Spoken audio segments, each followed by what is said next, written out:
But he went into this place with for me, I could have done without the F-bombs. The rest of it, I could kind of figure out how to get through it. Kind of like when it's raining, you put up an umbrella. I get through it. But when the wind comes, then you don't even have an umbrella. And those F-bombs was the wind. But I give credit. You got Joshua saying that, he's evoking the names of former great heavyweights. He's saying he basically don't get enough credit, and I'm not this, but I'm that. And basically, he's tooting his own horn. He's saying how good he is. And he's talking about he doesn't get enough, basically, respect. He's going, all that stuff. And then I give him credit for this.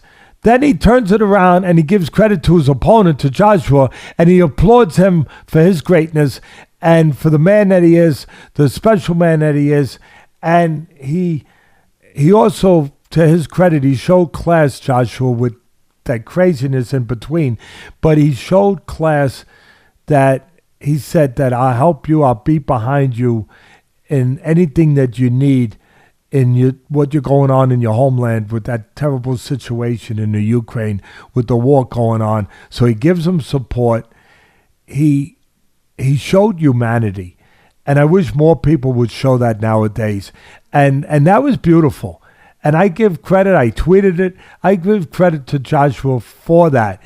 But the part where he's evoking these former great fighters' names, heavyweights' names, and he's basically, going on and on about what he is and what this and that. And I think that he was trying to make people defensive, where he was putting you on the defensive because he's under a lot of pressure. Yeah, he's a multi-millionaire.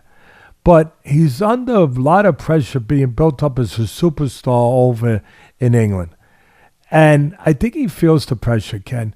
And I think he was showing it there, where he hears the detractors. He hears the people that say he's been disappointing, that he didn't live up to everything, that he's been overrated, that he didn't win the big ones.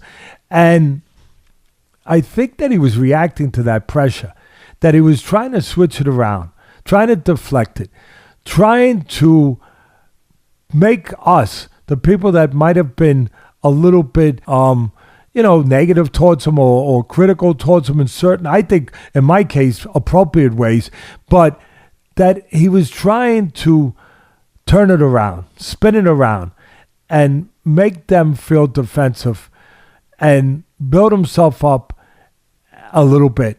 And I think it got a little haywire and a little wacky, but at the end of the day, he had enough sense to kind of cut it off and just say, this man's great, basically, and then, back him up and act like a man and show graciousness, show class. But I'll tell you, Ken, during that little trip to the Twilight Zone there, the things that he was spouting out, and again, I registered the way I did, but I could see people just kind of like scratching their heads saying, what the frick is going on here? It's not like it's an hour after the fight. He's been at the pub, shooting a couple down. I mean, this is minutes after the fight. But emotions can get you crazy. I think the emotions took him there. Again, we're not in his shoes. We're not in his skin.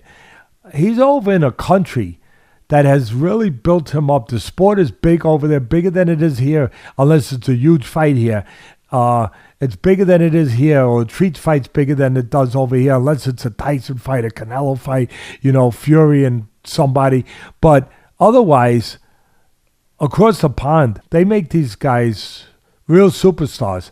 And he's a superstar. Teddy, I say this about AJ. I give him full credit for everything. I mean, he's an Olympic champion. He unified. He had 4 of the 5 major belts, however many belts. He had them all except the WBC.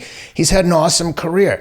Usyk's a little bit better than, but I take nothing away from Joshua, and I can make it, and I can sympathize with him for losing control of his emotions in the ring afterwards. And I thought at the press conference, he started to break down, and I felt for him because you could tell how much he genuinely cared. And the other thing that I didn't really appreciate, and Eddie Hearn pointed this out, is Tyson Fury prides himself on his mental health and his work for mental health and coming back from the brink. But then to be taking shots at AJ when he's vulnerable and down, I just thought that as countrymen, he could have offered him some words of encouragement. There's a time to hype a fight, and there's also a time to help someone when they're suffering. There's no sense kicking him when he's down. He's disappointed. He's as sad as he's probably ever been. And again, he got to the right place at the end. I give him credit for that. But don't forget, AJ also threw 2 of the belts out of the ring. Yeah, see, he took 2 of the belts, held them out, and then threw them down. I think the WBA and the Ring Magazine belt, he held them both out and then chucked them out of the ring, not just dropped them down on the apron. Yeah, but those are Usyk's belts. Yeah, see, that was a little bit I didn't see that. No, that's not class. But obviously a knock against the organizations, but still, those are Usyk's belts. No, listen, that wasn't the class that I saw at the end where he said this man's great, and he asked everybody to give a cheer, hip hip hooray, whatever that was, for Usyk. I saw that part. Maybe sometimes I want to see the good, and I don't want to see the bad. You know why? Because there's too much bad to see. So I don't know. Maybe that's what I did. I filtered it out a little bit for that moment. It's not good to hear that because it is the belts of the man that he just lost to. But I could see if he lost his own belts and they had his picture, because ultimately you get your belts back even when you lose. The new belts are made for the new champion. But I thought it was a little much. And even if you're angry at the organizations, those are still Usyk's belts. You don't throw them out of the ring. No. And I feel for Anthony. I know he was upset, but you can't do it. And I think hopefully I put that forward and I expressed that properly, that I understand the pressure he's under, being a star over there. And for me, his going bonkers there, saying all this stuff that was confusing to a lot of people, I think it was like he was trying to grab a moral victory, with the 9th round. And the guy's he's so banged out and banged around by not quite coming up to the level of what people expected of him and everything else. And some people saying that, he hasn't been what they wanted him to be and blah, blah, blah, whatever. And even with all his success, people have obviously looked at the negatives. They become detractors and they look at, and I'm not one of those. I'm the one who I just point out his shortcomings, that I thought he was overrated. I never had him as a great fighter, as they did. And, for me, I'm just judging. I'm doing my business. I'm doing my job. I'm a boxing trainer, commentator too. And I'm doing my job. And I'm handicapping from my point of view what I have to handicap, and I'm breaking it down the way I need to break it down in all elements, in all phases of it. And if it's too much for some people who are fans or whatever, so be it. That's then your prerogative not to listen then, or not to agree, like Ken said, and that's fine. But I thought when he was getting into all that stuff that he was looking for a moral victory, that 9th round, and he was trying to kind of use that to kind of batter his naysayers, to kind of punch back, if you will. He should have punched back more the first 7 rounds, but that's what I feel. And more down the stretch, the championship rounds, as they love to say, the championship rounds. He should have done a little more then, instead of just hanging his hat on the 9th.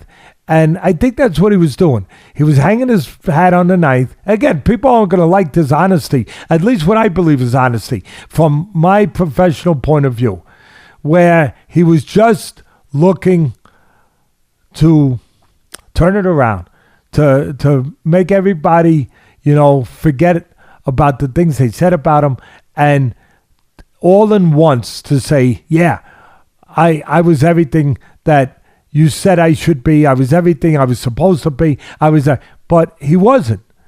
But I think for that moment, with all the pressure he's feeling, he tried to make it that way. You know, he tried to flip the script, if you will. And the script from him being overrated, from him being disappointing in big fights sometimes, to flip it to say, ha, look at me now. Look, what do you say now? Look what I did. But we are looking at what you did. All of it. Not just the 8th and 9th round. All of it. And you didn't do enough. Yeah, that round was real good. But the other guy, when he was hurt, he came back.